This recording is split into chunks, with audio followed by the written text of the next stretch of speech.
모두 자리에서 일어나시겠습니다. 우리의 몸과 마음을 가다듬고 다 같이 일어서서 2025년 10월 19일 주일 예배를 하나님께 드리겠습니다.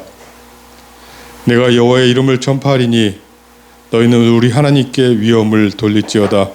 그는 반석이시니 그가 하신 일이 완전하고 그의 모든 길이 정의롭고 진실하고 거짓이 없으신 하나님이시니 공의로우시고 바르시도다. 하나님은 영이시니 예배하는 자가 영과 진리로 예배할지니라. 아멘.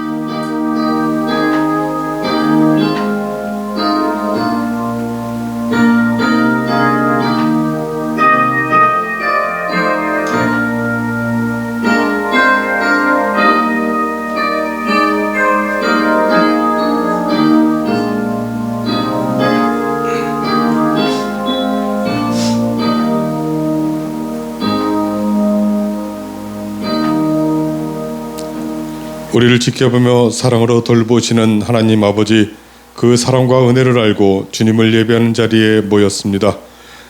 우주 만물을 다스리시면서 우리에게 가을을 느끼게 하시고 오곡백과가 풍성하게 해주셔서 감사합니다. 주님의 그 손길을 저희가 보고 하나님만 바라며 사는 모두가 되게 하여 주시옵소서. 오늘 마음을 열고 입을 열어 주님을 찬양하며 경배합니다. 그런 저희에게 신령한 은혜와 말씀으로 채워 주시옵소서. 우리 주 예수 그리스도 이름으로 기원하옵나이다. 아멘. 함께 찬송가 20장으로 하나님을 찬송하겠습니다.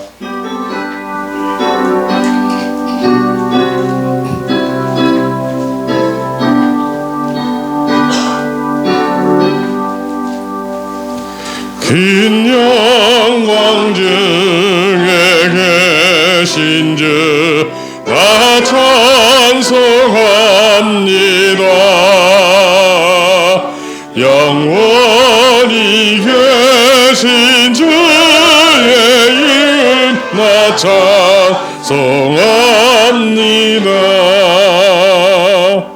한없이 크신 능력을 나 찬송합니다. 참되고 미쁜 그 언약 나 찬송합니다. 온 천지 창조하시던 그 말씀이 있어 영원히 변치 않는 줄 나 믿사옵니다. 그 온유하신 줌서 날 불러주시고 그 품에 품어주시니 나 찬송합니다.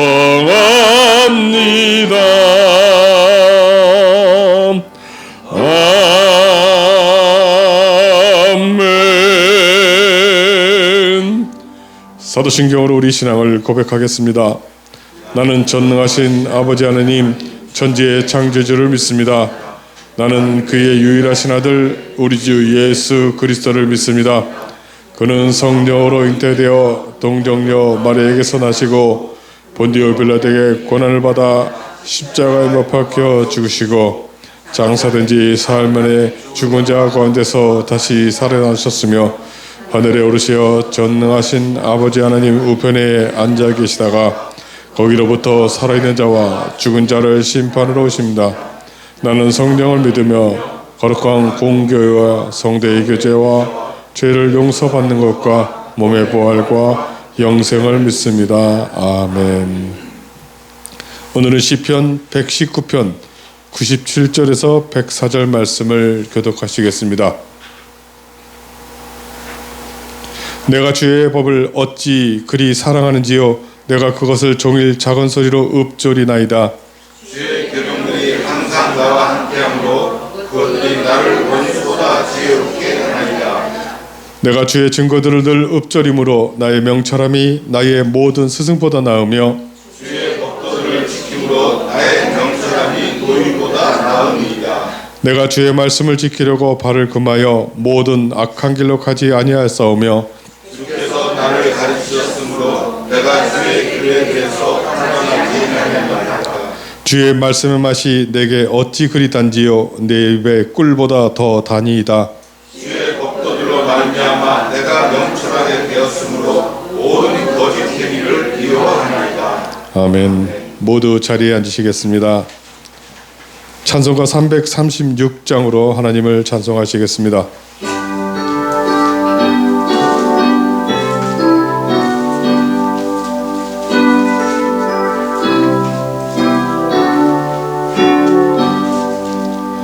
환난과 비박 중에도 성도는 신앙 지켰네.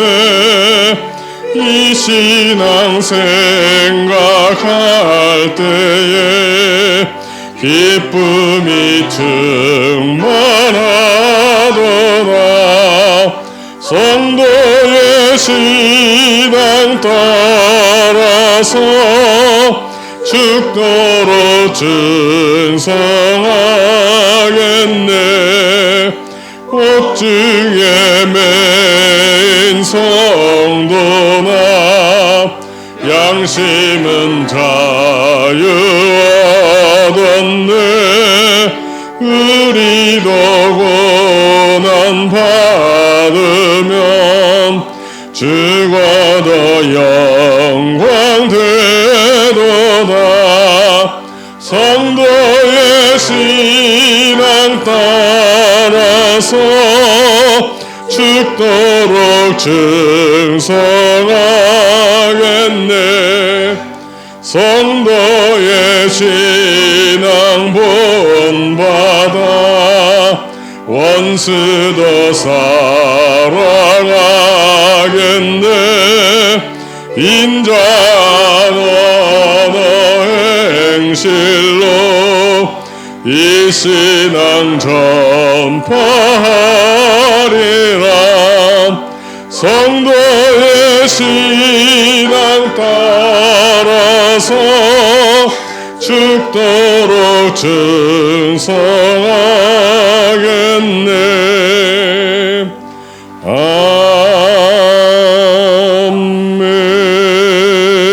아멘.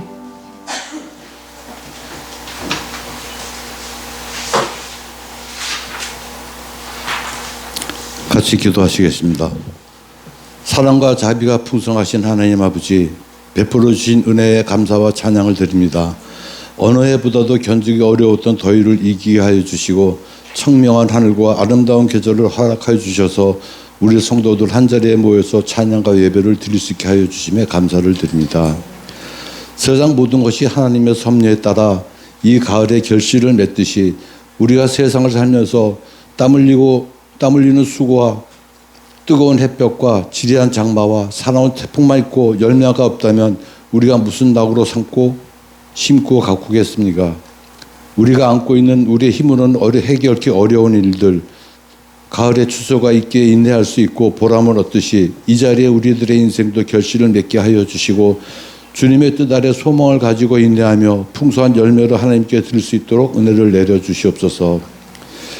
비록 지치고 상한 마음으로 이곳에 모였더라도 이 예배를 마치고 세상에 나아갈 때에는 우리 영혼을 소생시켜 주셔서 세상 속에서는 그 누구도 줄 수 없는 그리스도의 평안을 맛봄으로써 활기차고 역동적인 능력으로 이 세상을 살아갈 수 있는 힘이 있는 주의 자녀들이 되게 하여 주옵소서.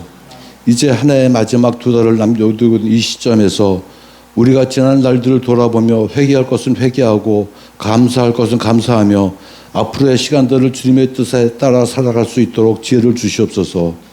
우리의 계획과 소망들을 주님께 맡겨드리며 주님의 선하신 뜻이 우리의 삶 속에서 이루어지기를 간절히 소원합니다.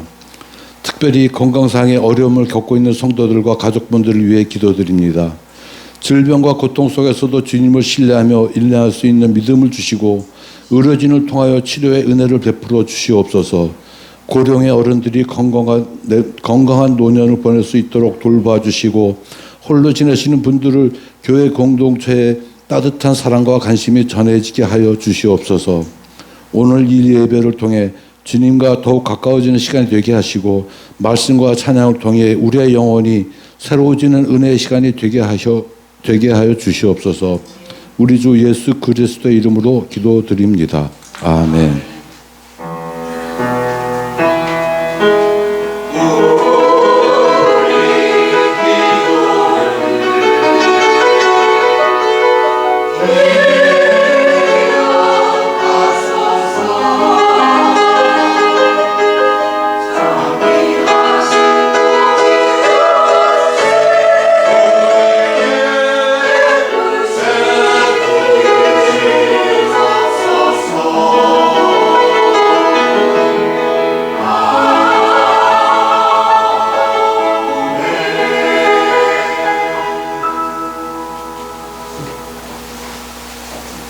하나님께 봉헌하겠습니다.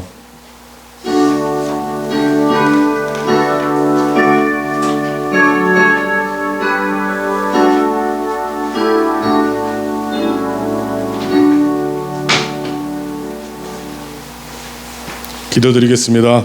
하나님 아버지, 날마다 새로운 은혜를 베푸시고 우리에게 필요한 것들을 공급해 주셔서 감사합니다.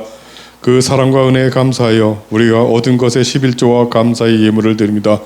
감사로 드리는 예물을 기뻐 받아주시고 우리 삶 자체가 복이 되게 하여 주시옵소서. 예수님의 이름으로 기도드리옵나이다. 아멘.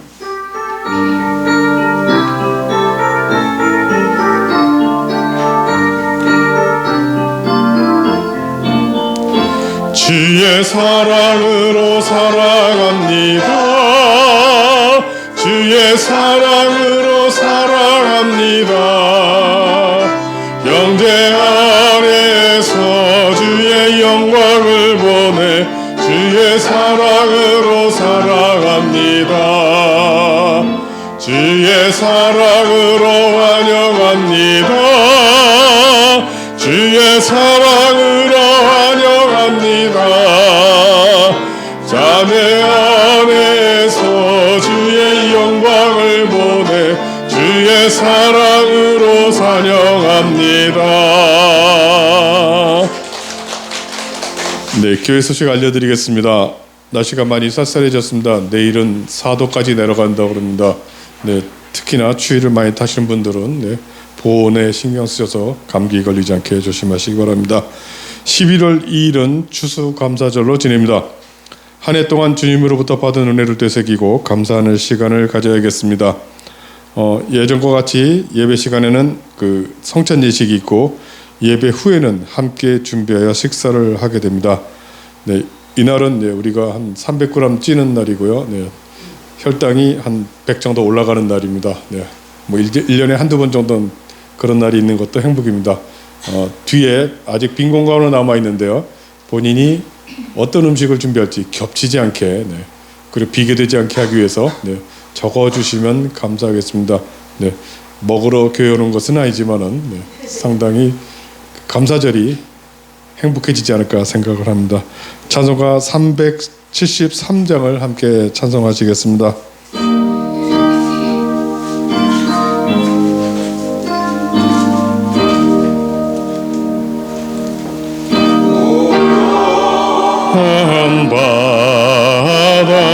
바다로 저 천국 향할 때 주에게 순풍 주시니 참 감사합니다. 큰 물결 일어나 쉬지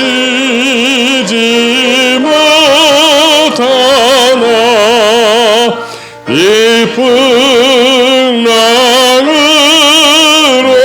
인하여 더 빨리 갑니다. 내 걱정 근심을 쉬 없게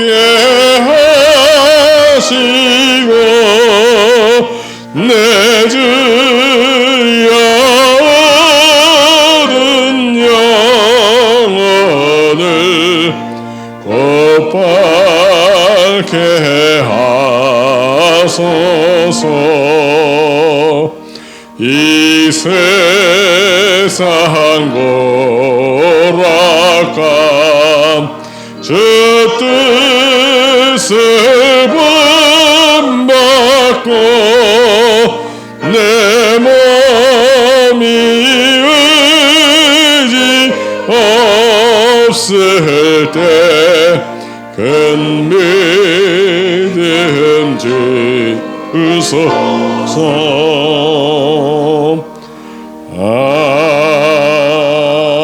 아멘.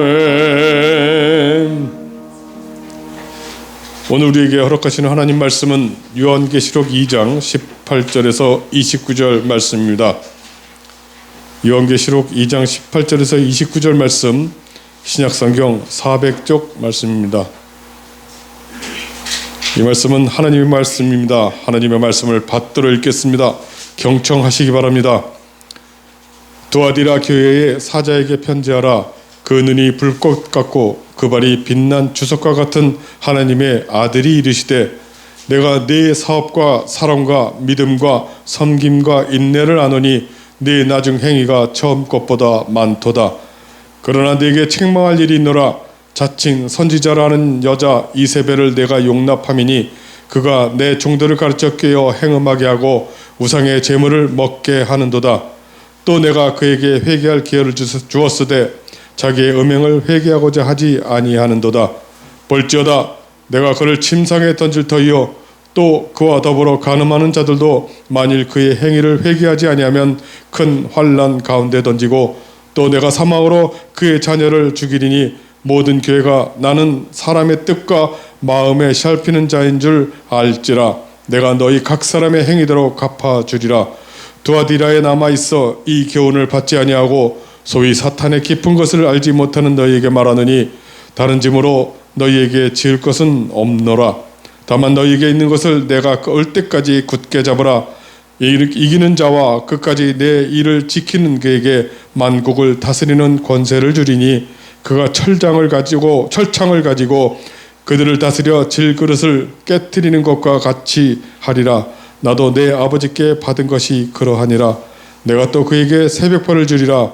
귀 있는 자는 성령이 교회들에게 하시는 말씀을 들을지어다. 아멘.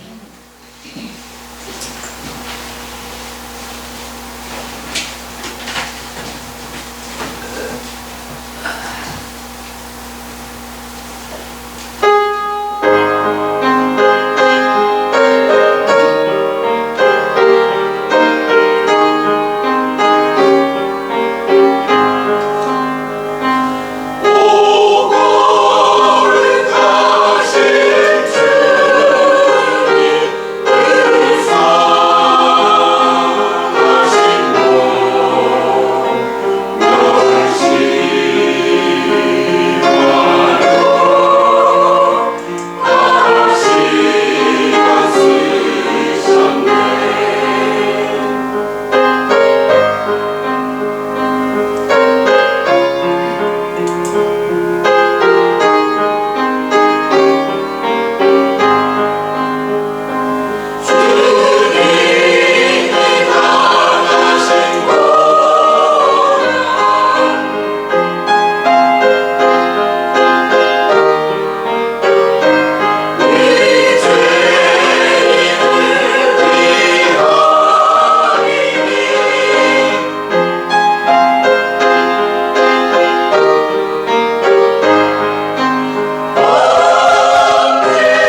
요한계시록은 세 부분으로 나뉘어져 있는데 첫 번째가 예수님이 어떤 모습을 가지셨고 어떤 권세를 가지셨는지 그리고 지금 어떤 일을 하고 계시는지를 알려주는 내용이고, 두 번째는 당시 교회와 성도들이 어떤 모습으로 신앙생활을 하고 있는지 주님이 다 알고 계셔서 어려움과 박해 속에서도 바르게 신앙생활하는 것을 격려하고, 혹 잘못하고 있는 것은 회개하고 돌아서 주님 주시는 영생을 누리라고 하는 내용입니다.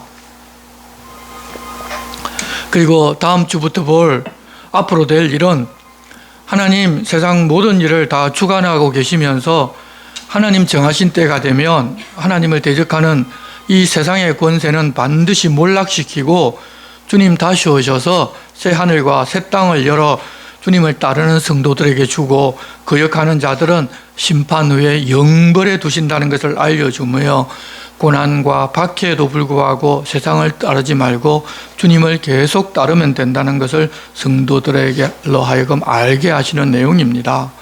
다들 궁금해하기 때문에 깊이 있게 좀 자세하게 설명하였기 때문에 그 내용이 길게 되어 있는 것입니다. 그래서 성도들은 앞으로 될 일을 잘 알아서 그 시기에 맞춰서 무엇을 특별히 준비하는 것이 아니라 그 일들은 전적으로 하나님 주관하고 계시니 지금 주님이 칭찬하는 것은 계속 잘하고, 혹 꾸중받을 만한 일을 우리가 하고 있으면 회개하고 돌아서서 생명의 열매를 맺는 자로 살면 되는 것이기에 이 땅에 살아있는 동안 주님 바라는 대로 사는 것이 이 계시록을 기록하여 우리에게 알려주신 핵심입니다. 그래서 주님이 교회들에게 하시는 말씀을 듣고서 우리의 삶을 고치는 것이 중요합니다. 지난주 우리는 에베소 교회, 스무나 교회, 버가모 교회 말씀하시는 이야기를 들었는데, 이어 오늘은 두아디라 교회에 보내는 말씀으로부터 시작합니다. 18절 보시면 두아디라 교회의 사자에게 편지하라. 그 눈이 불꽃 같고 그 발이 빛난 주석과 같은 하나님의 아들이 이르시되, 내가 내 사업과 사랑과 믿음과 섬김과 인내를 아노니 내 나중 행위가 처음 것보다 많도다. 이 두아디라는 우리가 잘 아는 자주장사 루디아의 출신지이기도 한데 면화나 염료 등의 산업이 아주 발달한 곳이고 무역이 번창하였는데 지역이 바쁘게 다니는 분주한 곳이고 부유한 동네인데도 불구하고 그 안에 있는 교회는 아주 작은 교회가 있었습니다. 그런 큰 도시에 교회가 작은 교회이다 보니 이런 우리 주님은 알고 계실까 하는 그런 생각이 아마 성도들 사이에 들기도 했을 것입니다. 그런데 주님은 이 두아디라 교회에 편지를 보내라고 하시면서 자신을 그 눈이 불꽃 같고 그 발이 빛난 주석 같다고 설명하시는데, 모든 것을 꿰뚫어 보고 알고 계시는 분이라는 것을 강조합니다. 7교회 가운데 가장 작고 초라한 교회임에도 불구하고 주님은 그 교회에 하시는 말씀이 가장 많다는 것은 또한 이 세상이 교회를 주목하여 보는 것과 주님이 교회를 주목하여 보는 것이 다르다는 것을 알게 하십니다. 그들은 사람이 보기에는 초라한 교회로 적은 숫자의 성도들이 모이고 있었지만 사랑과 믿음과 섬김으로 하는 아름다운 일들을 하고 있었고, 더 중요한 것은 나중의 행위가 처음 것보다 더 많았다는 것입니다.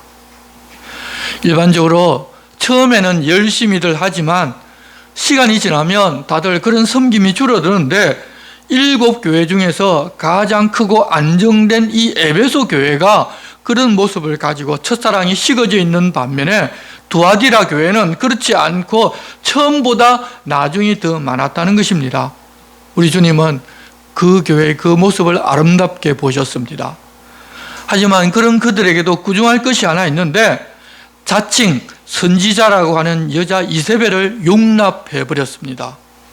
그 여자는 주님의 종들을 가르쳐 꽤 행음하게 하고 우상의 제물을 먹게 합니다. 원래 이 이세벨이란 사람은 시돈 왕의 딸로서 북이스라엘의 아하 왕을 꾀어서 풍요의 우상인 바알을 숭배하게 하고 그에 따른 음란을 북이스라엘과 남유다에 퍼뜨린 악녀였는데, 그 이세벨과 같은 여인이 두아디라 교회에 있었다는 것입니다. 그 여인은 자칭 선지자라고 하면서 하나님의 말씀이라고 성도들에게 전해주었는데 진리의 교훈이 아니라 세상 풍요와 우상을 따르라는 말이었습니다. 그런데 여러 사람들이 그 여인을 따랐다는 것은 그 여인의 말대로 하니까 풍요가 오고 또 쾌락을 즐길 수가 있게 되었기 때문입니다. 그들은 그런 예언을 받고서 그것을 얻었기 때문에 그것이 주님이 주신 말씀으로 알았겠지만 그 출처는 주님의 말씀이 아니었습니다. 지금 우리나라에도 여인들이 기도원 차려놓고 돈 받고 예언해 주면서 기도해 주고 안수해 주면서 그런 사람들이 한 말이 처음에는 맞아 떨어지고 내가 원하는 것을 얻기도 하여 많은 사람이 찾아가고 그런 사람에게 매이는 일이 계속 일어나고 있습니다.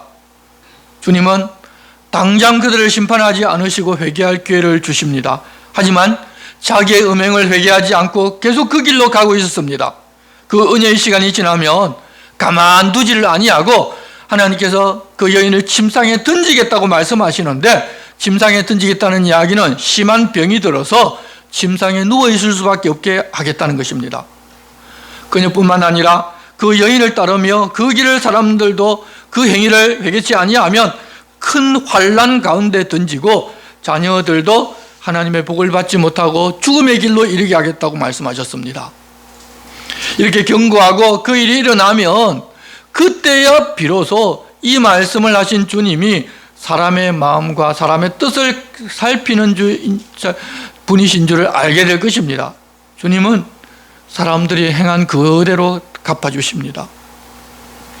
이 두아디라 교회에 그렇게 이세벨을 따르는 열풍이 불고 있지만 그 교훈을 따르지 않는 사람도 역시 있었습니다. 주님은 그 사람들을 사탄의 깊은 것을 알지 못하는 사람들이라고 말씀하십니다. 그들은 하나님의 깊은 은혜 가운데 매일매일을 살아가기 때문에 사탄이 유혹하여 음행과 우상숭배를 따르라 하더라도 그런 것에 들어가지를 않는다는 것입니다. 그런 사람들에게는 다른 짐을 더 지울 것이 없다고 하셨습니다. 이세벨이라는 여자를 따르지 않는다면 처음 주님께서 칭찬하신 대로 사업과 사랑과 믿음과 섬김과 인내가 충분한 상태이기 때문입니다. 다만 지금의 교훈과 행함을 주님 오실 때까지 끝까지 붙잡고 있으라고 권합니다. 사탄은 그렇게 바른 신앙생활하는 교회에 이세벨의 교훈을 따르는 여자를 보내 미혹하였는데 마귀는 우는 사자와 같이 두루다니면서 삼킬 자를 찾고 있다는 사실을 알고 이 세상의 가치를 두고 그것을 추구하는 거짓 교훈을 경계하고 항상 우리가 말씀 가운데 살아서 그런 것에 빠지지 않는 성도들이 되어야 할 것입니다. 얼마든지 우리 가운데서도 그 세상을 따르고 그렇게 기도하고 안수받고 하면 내가 원하는 것을 얻을 수 있다는 이야기가 달콤하게 들려올 것입니다. 하지만 그 길은 이세벨의 길이지 주님의 길이 아닙니다. 26절 이기는 자와 끝까지 내 일을 지키는 그에게 만국을 다스리는 권세를 주리니 그가 철장을 가지고 그들을 다스려 질그릇 깨뜨리는 것과 같이 하리라. 나도 내 아버지께 받은 것이 그러하니라. 내가 또 그에게 새벽별을 주리라. 귀 있는 자는 성령이 교회들에게 하시는 말씀을 들을지어다. 그렇게 말씀에서 떠나지 아니하고 이기는 사람에게는 주님이 새벽별인 자신을 주셔서 그 사람 안에서 주님이 일하시고 또한 만국을 다스리는 권세를 주셔서 이후 주님과 함께 세상을 다스리게 해주신다고 약속하셨습니다. 여러분, 이 두아디라 교회는 아주 작은 교회여서 세상이 보기에는 힘도 없고 권세도 없는 교회로 그 교회 성도들은 아니 우리가 이렇게 해도 아무 소용이 없는 것 아닌가 하는 생각을 하고서 늘 위축당하는 그런 상황에 있었습니다. 그런데 예수님께서는 그런 교회이지만 그 교회의 머리신 주님 자신이 불꽃 같고 그 발이 빛난 주석과 같은 하나님의 아들이라고 하시면서 세상을 이기고 지금 하는 신앙생활을 계속한다면 주님 다시 오실 때 철장으로 질그릇을 깨뜨리는 권세를 주겠다고 약속하신 것입니다. 우리도 이 땅에서의 권세나 힘이나 무슨 큰일 하는 것을 보고 우리는 그러지를 못한다고 의기소침해하는 것이 아니라 주님을 보고 주님 원하시는 그 일을 계속하고 이세벨의 교훈에 빠져들지 않고 끝까지 믿음을 지키면 다른 짐을 더 질 필요가 없다고 하신 줄로 알고 우리도 그런 신앙의 삶을 살기에 더 힘써야 할 것입니다. 이제 3장으로 넘어가서 4대 교회에 하신 말씀입니다. 4대 교회의 사자에게 편지하라. 하나님의 7 영과 7 별을 가지신 이가 이르시되 내가 내 행위를 아노니 내가 살았다 하는 이름은 가졌으나 죽은 자로다. 이 4대는 신구약 중간사에서 우리가 보았던 리디아 왕국의 수도로 한때 그 북이 영화가 크게 달았던 곳인데 마지막 왕인 그로이소스가 크게 달할 정도로 북이 영화를 누렸었지만 페르시아의 왕 고레스에 의하여 4대가 점령당한 후에 대부분이 다 파괴가 되었습니다. 하지만 그때의 북이 영화가 워낙 유명했기 때문에 그 이름만은 남겨진 그런 도시였습니다. 그것은 세면이 벽으로 둘러싸인 천년 요새였는데 도시 옆에 수백 개의 무덤이 있었는데 그 무덤처럼 교회가 교회단 활동을 감당하지 못하고 거의 죽은 상태에서 몇 사람만이 바른 신앙을 행함으로 교회의 명맥을 겨우 유지하고 있었습니다. 우리 주님은 우리의 믿음만 보시는 것이 아니라 믿음에 따라 행한 것을 보십니다.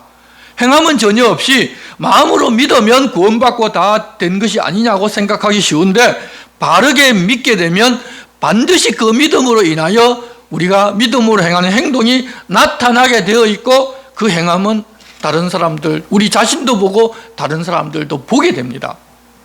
그 교회의 사자에게 말씀하시면서 살리는 영이신 성령을 주관하고 계신 예수님이라는 말을 덧붙이셨는데 성령께서 지금 그들을 다시 살리려고 하고 계신데 그것을 거절한다면 주님의 심판이 있을 것이라는 경고의 문구와 함께 주께서 4대 교회의 행위를 살펴보니 칭찬할 것은 없고 책망과 회개를 촉구하는 그것밖에 없다는 것입니다.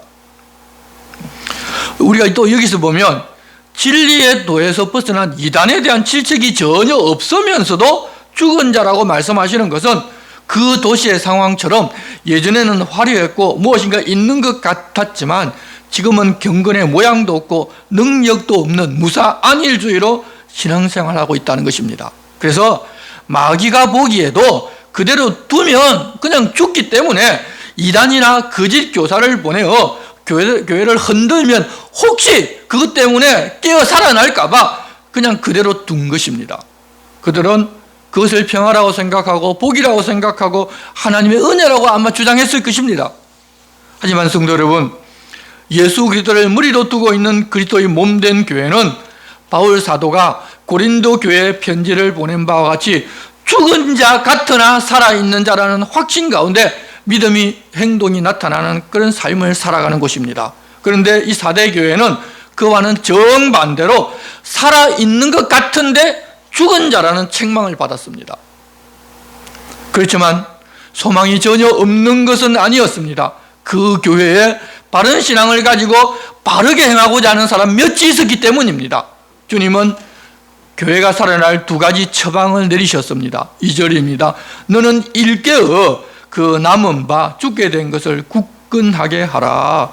이 일깨어라는 단어는 영적으로 죽은 것 같은 지금의 상태에서 깨어나 각성하라는 말씀이고 굳건하게 하라는 것은 죽지 않고 아직 조금 남아있는 곧 이거 그냥 이대로 하다가 죽을 것인데 완전히 죽게 되기 전에 활력을 회복시키고 생기를 넣어서 돌아오게 하라는 그런 이야기입니다.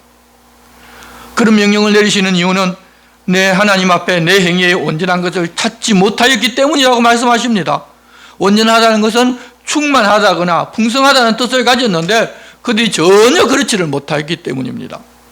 그래서 이 교회에는 로마 당국이나 유대인들의 박해도 없고 그냥 가만히 내버려 둔 것입니다. 교회가 박해할 필요조차 없는, 힘이 없고 능력도 없는 곳이라는 말을 듣는 것이 가장 큰 모욕인데 4대 교회가 그런 상태에 빠져 있었습니다. 그러므로 내가 어떻게 받았으며 어떻게 들었는지 생각하고 지켜 회개하라고 권고하십니다. 주님의 이 경고의 말씀을 듣고 회복되고자 하는 마음이 있다면 어떻게 해야 하는가 하면 어떻게 받았으며 어떻게 들었는지를 생각하고 지켜 회개하라는 것인데, 다른 무엇을 하라는 것이 아니라 먼저 그들이 처음 받은 복음, 들은 복음을 생각해 보라는 것입니다. 즉 지금 영적인 무감각으로 있는 그들은 거의 이 죽은 상태이지만 처음 복음을 들었을 때는 그러지를 않았습니다. 그래서 처음 복음을 받았을 때 어떻게 받았는지, 복음을 복음으로 바르게 들었을 때 어떻게 들었는지를 생각하고 다시 그때처럼 말씀을 지키면서 살고자 하면 회복이 된다는 것입니다. 그래서 우리도 믿음의 행동을 하려면 어떤 무엇을 먼저 행하기 전에 받은 복음과 들었던 복음을 생각하고 그때 마음을 지켜서 회개해야 합니다. 그것이 회복의 시작입니다. 그렇게 명하고 성령께서 깨닫고 도와주고 생각나게 해주시는데도 일 깨지 아니하면 영적인 눈과 귀가 다 흐려지고 듣지 못하는 상태이기 때문에 깨어있지 않은 그런 사람에게는 주님이 도적같이 임하게 됩니다. 그런 사대교회이지만 그 옷을 더럽히지 아니한 사람 몇 명이 있었습니다. 옷을 더럽히지 않았다는 것은 그 도시가 제공하는 풍요나 무사 안일이나 도덕적 부패에 관여하지 아니하고 복음을 처음 들었을 때처럼 순수하게 복음과 그 가치를 중심으로 행하며 지금 살고 있다는 것입니다. 아마 사대교회 안에서도 같은 성도라고 하지만 그렇게 사는 사람들은 무시를 당하고 제 것도 찾아먹지 못하는 바보 병신 같은 사람이라고 아마 손가락질 당했을 것입니다. 하지만 오히려 그들은 흰옷을 입고 주님과 함께 다니게 될 것입니다. 왜냐하면 우리 주님이 이 세상에 계실 때 그런 취급을 받았기 때문에 그 사람은 주님과 함께 다니기에 합당한 것입니다. 그렇게 세상에서는 항상 손해보고 손가락질 당하기도 하고 모자라는 사람처럼 보일 수도 있지만 복음의 가치를 지키는 그 사람이 이기는 사람이고 그는 흰옷을 입게 되고 주님은 그 이름을 생명책에서 절대로 지우지 아니하고 그 이름을 하나님 아버지 앞에서와 하나님을 모시고 서 있는 천사들 앞에서 시인하겠다고 약속하셨습니다. 우리 주님은 모든 것을 지켜보고 알고 계시면서 우리가 돌아서기를 기다려 주십니다. 그러니 우리들도 처음 믿을 때의 나의 모습을 돌아보고 복음을 받을 때와 들을 때를 생각하고 그때로 돌아갑시다. 귀 있는 자는 성령이 교회들에게 하시는 말씀을 들을지어다. 이제 7절부터는 빌라델비아 교회에 보내는 말씀인데 칭찬만 받는 교회입니다. 이 교회는 빌라델비아 교회의 사자에게 편지하라. 거룩하고 진실하사 다윗의 열쇠를 가지시니 곧 열면 닫을 사람이 없고 닫으면 열 사람이 없는 그가 이르시되 볼지어다 내가 내 앞에 열린 문을 두었으되 능히 닫을 사람이 없으리라. 내가 내 행위를 아노니 내가 작은 능력을 가지고서도 내 말을 지키며 내 이름을 배반하지 아니하였도다. 빌라델피아는 지금의 특히 알라세히르라는 곳인데 농업과 상업이 융성해서 좀 부유한 곳이었습니다.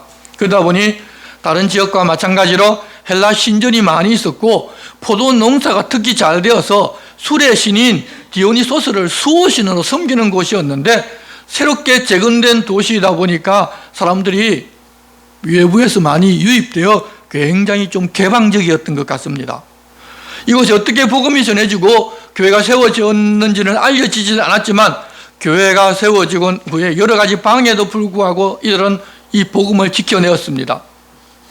이 빌라델피아 교회에 말씀하시는 예수님의 모습은 다른 교회에 대하여 말씀하실 때와는 다르게 예수님은 거룩하신 분이시고 진실하신 분이시고 다윗의 열쇠를 가지신 분으로 열면 닫을 사람이 없고 닫으면 열 사람이 없는 분이라고 소개를 하는데 다른 교회와는 달리 칭찬만 받는 교회이고 끝까지 복음을 지켜내었기에 그들의 신앙의 모습이 이런 예수님의 모습과 같다는 아마 칭찬의 의미로 이런 예수님을 소개한 것 같습니다.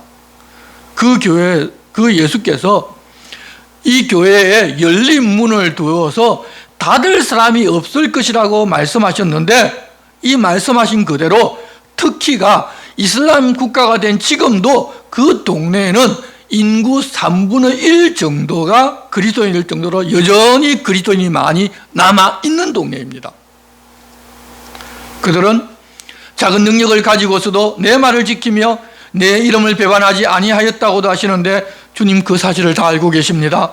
작은 능력이라는 것은 이 필라델피아 교회가 소수이고 또 가난하고 사회의 하층민이 주가 된 교회여서 사회적으로는 영향력을 발휘하지를 못하고 있는 그런 존재들이었습니다.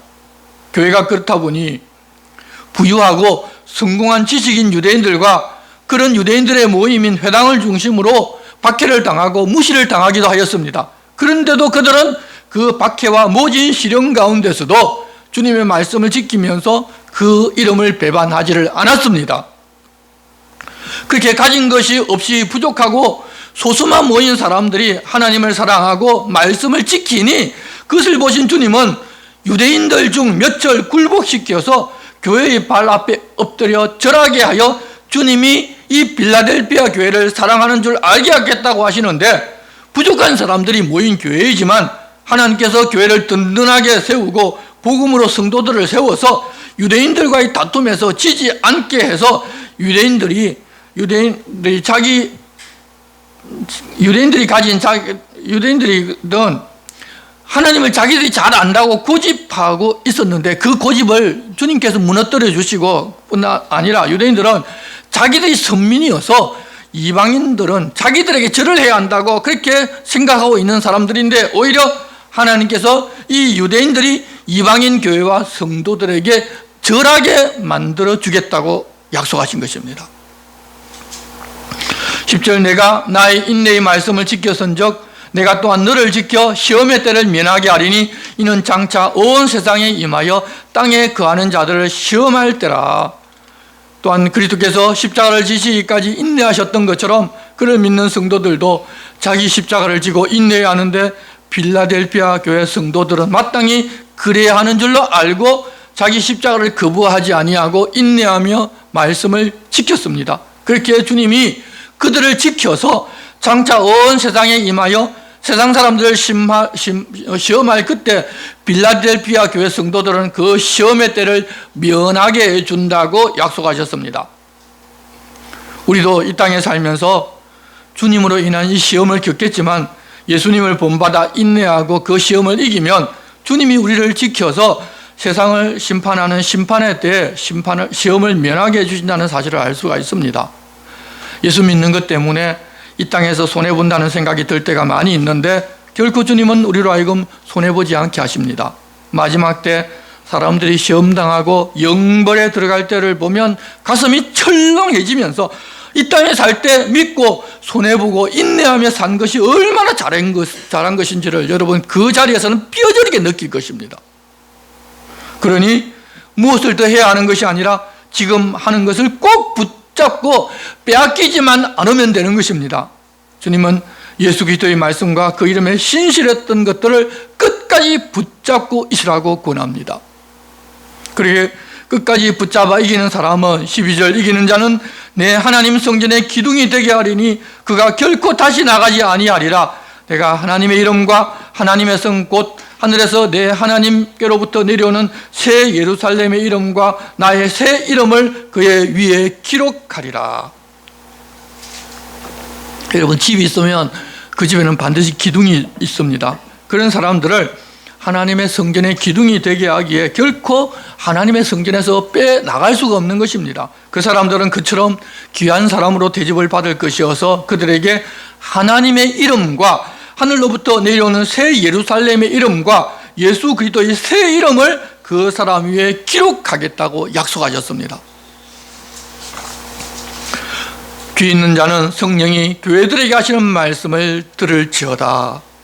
환난과 박해 속에서 이 세상에서는 아무것도 아닌 작은 교회에 이름도 없이 빛도 없이 살아가지만 예수 그리스도의 말씀과 이름을 지키며 인내하는 교회와 성도들은 우리 주님이 끝까지 지키면서 이렇게 해주십니다. 그러니 그 길을 끝까지 가는 것을 포기하지 말라는 것입니다.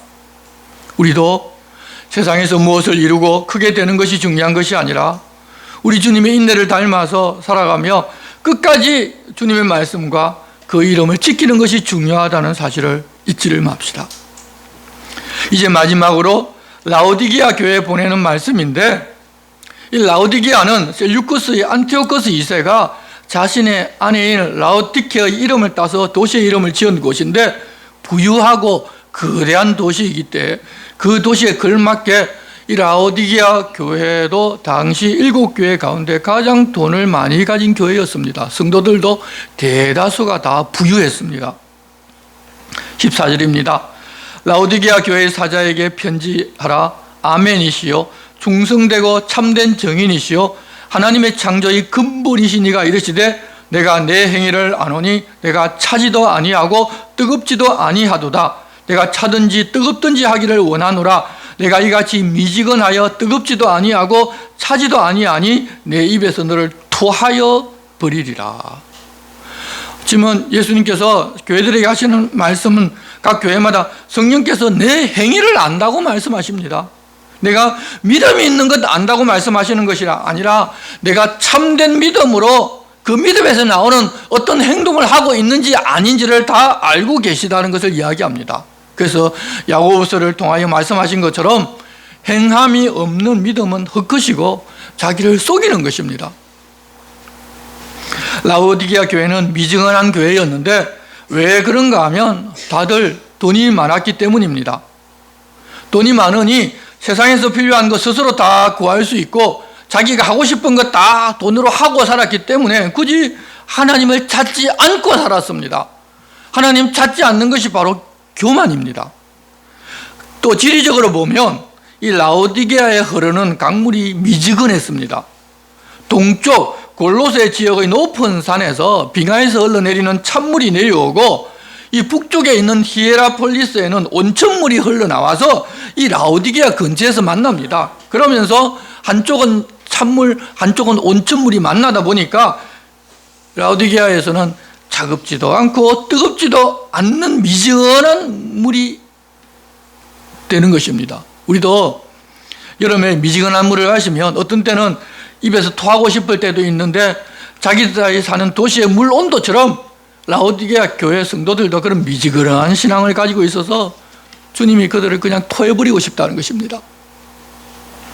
그들은 자기들 스스로 나는 부자라고 하고 부유하여 부족함이 없다고 하였는데 세상적으로는 그렇지만 영적으로는 곤고하고 가련하고 가난하고 눈멀었고 벌거벗은 상태인데 세상의 부요에 취해서 자신들이 그렇다는 것을 그들은 전혀 몰랐습니다. 여러분, 하나님의 나라는 세상 나라와 삶의 가치관과 빈부의 개념이 완전히 다릅니다. 세상에서 부유해지면 우리가 믿음에서도 부유해서 하나님의 복을 받아서 그렇게 되었다고 착각하는 예가 많은데 라오디게아 사람들 안에는 돈과 세상 것을 좋아하고 그것을 얻기 위한 욕심이 가득 차 들어 있어서 주님이 그들 마음에 그들 영혼 가운데 계실 곳이 없었습니다. 결국 그들은 자기중심적인 자기가 주인인 삶을 산 것이지 주님을 주인으로 모시고 산 것이 아닙니다. 그런데도 교회에 모이고 예배드리고 말씀을 듣는다고 자기들은 믿음이 좋아서 부유를 누린다고 착각하면서 살고 있었던 것입니다. 그렇지만 주님은 그들에게 이렇게 권면합니다. 18절입니다. 내가 너를 권하노니 내게서 불로 연단한 금을 사서 부유하게 하고 흰옷을 사서 입어 벌거벗은 수치를 보이지 않게 하고 안약을 사서 눈에 발라 보게 하라. 이 라오디게아는 유명한 것이 있었는데 안약과 귀를 치료하는 약이 굉장히 유명했습니다. 그렇게 안약을 생산해서 육적인 병은 치료하면서도 자신의 영적인 눈이 멀어서 곤고하고 가련하고 가난하고 눈멀었고 벌거벗은 상태임을 전혀 모르고 있으니 제발 안약을 사서 좀 눈에 발라 보게 하라는 것입니다. 그들이 쉽게 이해할 수 있는 언어로 그들을 이렇게 이제는 영적으로 좀 살라고 권면합니다. 그리고 이렇게 책망하고 권면하는 것이 그들이 미워하고 그들을 버려서 하는 것이 아니라 19절 물은 내가 사랑하는 자를 책망하여 징계하노니 그러므로 내가 열심을 내라 회개하라. 여러분, 우리들 사람은 나태하기 시작하면 계속 나태해지고 싶어지고 한번 게으르기 시작하면 더더욱 게을러집니다. 편한 것을 추구하면 아무것도 안 하고 싶어집니다. 하지만 주님은 이제 그러는 것에서 돌아서 열심을 내고 회개하라고 부탁하십니다. 지금 라오디게아 사람들의 마음에는 물질이 가득 차 있고 자기 자신이 들어차 있어서 우리 주님이 그들 마음 안에 계시지를 않습니다. 그런 사람들이 모인 라오디게아 교회 안에도 우리 주님은 들어가지를 못하고 문 밖에 서서 계십니다. 그래서 20절입니다. 볼지어다 내가 문 밖에 서서 두드리노니 누구든지 내 음성을 듣고 문을 열면 내가 그에게로 들어가 그와 더불어 먹고 그는 나와 더불어 먹으리라. 어떤 분이 이 말씀을 가지고 그림을 그렸는데 여기 있는 문은 안에서 밖으로 밀어 열거나 밖에서는 그 문을 잡아 당겨서 열어야 하는데 밖에는 문을 당기는 문고리가 없습니다. 그래서 반드시 안에서 열어주어야만 열립니다. 주님이 밖에서 이 문을 열 방법이 없는 것입니다. 그래서 주님이 하실 수 있는 방법은 오로지 계속 그 문을 똑똑똑 두드리는 것 외에는 할 수 있는 것이 없습니다. 문을 계속 두드리시면서 열어달라고 하시지만 문을 여는 것은 주님이 문 두드리는 소리를 듣고 각 개인이 열어야 합니다. 그 음성을 듣고 문을 열면 주님이 들어와 함께 더불어 먹고 살아갑니다. 그것이 바로 성도의 삶입니다. 우리 중에도 믿는다고 했지만 주님을 내 마음 중심에서 내쫓아버리고 나만 먹고 살고 있지는 않은지를 돌아보고 우리 주님이 내 마음의 문을 두드리실 때 문을 열어 주님과 더불어 먹고 사는 성도의 삶을 사는 우리들 모두가 됩시다. 21절입니다. 이기는 그에게는 내가 보좌에 함께 앉게 하여 주기를 내가 이기고 아버지 보좌에 함께 앉은 것과 같이 하리라. 귀 있는 자는 성령이 교회들에게 하시는 말씀을 들을지어다. 지금까지 우리는 7교회에 하시는 말씀을 다 살펴보았습니다. 칭찬이 5가지가 있었고 책망도 5가지가 있었습니다. 어떨 때는 책망하셨고 또 어떨 때는 칭찬하셨는지 살펴보고 우리가 칭찬 듣는 행동을 지금 하고 있다면 계속 더 잘하고 혹 책망하시는 말씀이 내게 하시는 말씀이라면 돌이켜 다시금 처음 가졌던 마음과 삶을 살아서 우리 주님 주시는 영생을 누리는 모두가 됩시다. 들을 귀 있는 사람은 성령께서 교회들에게 하시는 말씀을 들으시기를 바랍니다. 기도하겠습니다. 하나님 아버지, 저희도 요한으로 하여금 편지를 보내게 한 7교회의 칭찬과 책망을 함께 보았습니다. 박해에 직면하여 어렵고 힘들지만 믿음에서 떠나지 않은 믿음의 선배들도 또한 보게 하셨습니다. 이 말씀이 그때의 교회에만 해당되는 것이 아니라 오는 모든 세대의 교회에 대한 말씀이고 저희를 향한 말씀인 줄도 알아서 저희도 저희 자신을 돌아보며 책망을 들을 행동은 고치고 잘하는 것은 끝까지 붙잡고 잘하는 교회와 성도가 되어서 주님 저희에게 주시려는 하나님 나라에서 영원한 생명을 누리며 주님과 영원히 사는 모두가 되게 도와주시옵소서. 예수님의 이름으로 기도드리옵나이다. 아멘. 다 같이 일어나셔서 찬송가 53장을 찬송하시겠습니다.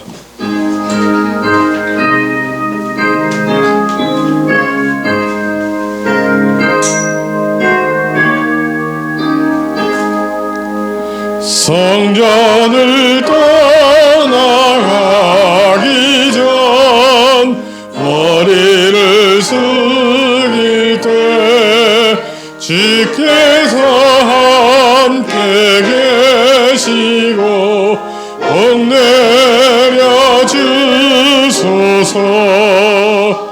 입으로 돌아가는 길 주동에 하시고 내 모든 언행 심사를 다 지켜주소서. 거룩한 날이 다가고 저녁이 되도록 주리 맘에 빗대사 늘 계시옵소서.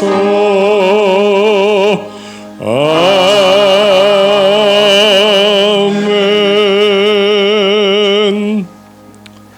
주제는 우리 주 예수 그리스도의 은혜와 하나님 아버지의 사랑과 성령님의 감동 감화와 교통하심이 사랑으로 근면하여 이기는 성도가 되라는 주님의 말씀을 듣고 다시 열심을 내고자 하는 여기 모인 주의 백성들 위해 영원토록 함께 하시기를 축원하옵나이다. 아멘.